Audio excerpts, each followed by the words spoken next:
Like almost anything in life, people respect you if you're straight with them. And I'll give another example with President Xi in China last week or so when I met with him. I mean, part of the conversation was just about, okay, how are we going to deal with each other, and what's off limits, and where are we going to actually discuss? I mean, so I think there's similar with the U.S.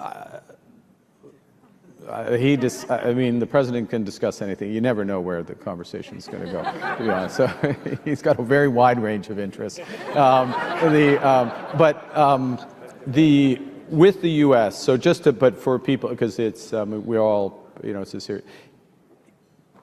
The couple, I think, realities. One is that the U.S. policy, this is why things have changed, to the world is to charge access to their market. Almost anything in life, people respect you if you're straight with them. That's how Mark Carney began his speech at the Canadian Club Toronto. And in that one line, you could feel it. This wasn't a politician talking. It was a leader setting the tone for a new Canada. Carney spoke about his recent meeting with China's President Xi Jinping. Not in diplomatic riddles, but in plain, direct terms. He described how they agreed on what's off limits, what's open for discussion, and how both nations can move forward with clarity and respect. It wasn't flattery, it was business. It was Carney showing that Canada sit across from world powers as an equal. And when he said there's a similar understanding with the United States, it became clear Canada isn't playing the sidekick anymore. Carney's diplomacy is calm, confident, and quietly revolutionary, because this moment wasn't just about foreign policy. It was about Canada reclaiming its voice on the world stage. But then came the line that made headlines around the world. Carney described how U.S. trade policy has turned into a country club, one that charges access to its market. He joked that he prefers Costco because it's more open, more fair, and actually affordable. The room erupted in laughter, but behind that humor was a serious message.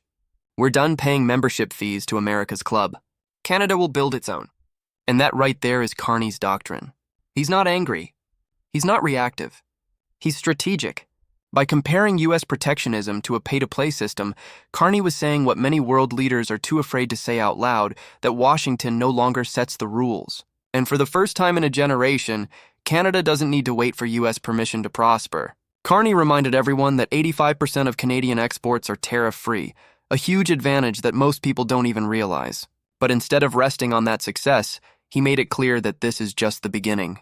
He said, "We're focused on building here, building out, and controlling what we can control. That's not just about trade, it's about mindset." Carney's message was simple.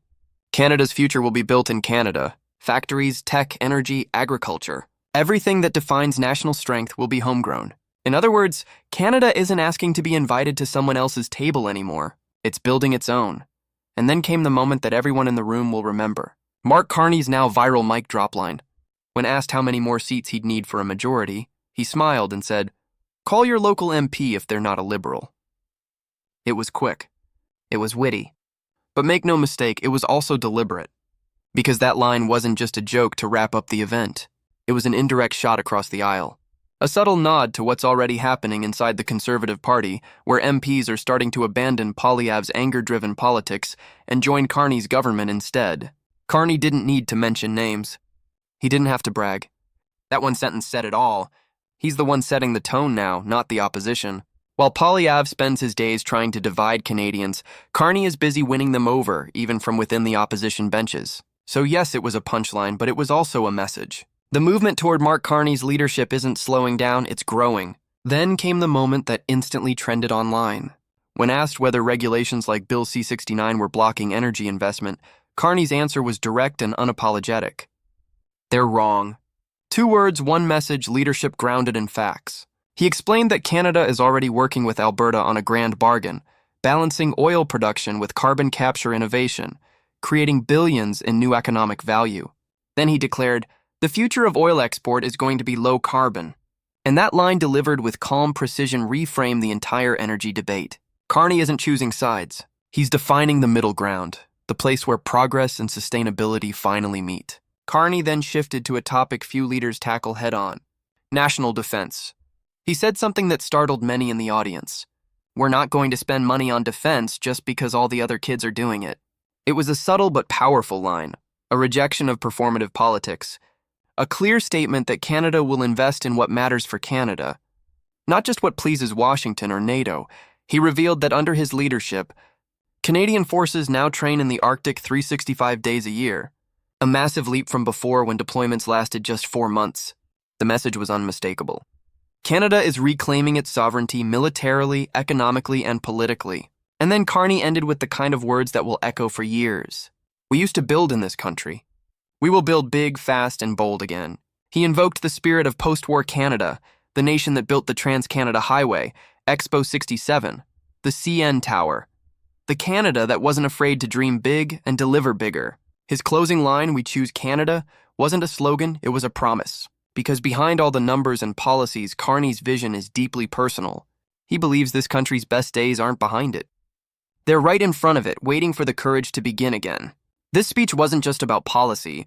It was about reclaiming belief in leadership, in direction, and in the power of national purpose. Mark Carney didn't raise his voice, but his words carried more strength than any political attack could. In his calm, deliberate way, he reminded Canadians what real leadership looks like. Steady, strategic, and self-assured.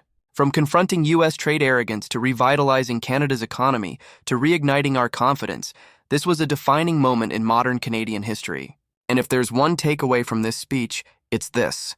Carney isn't just steering the country. He's redefining what it means to lead it.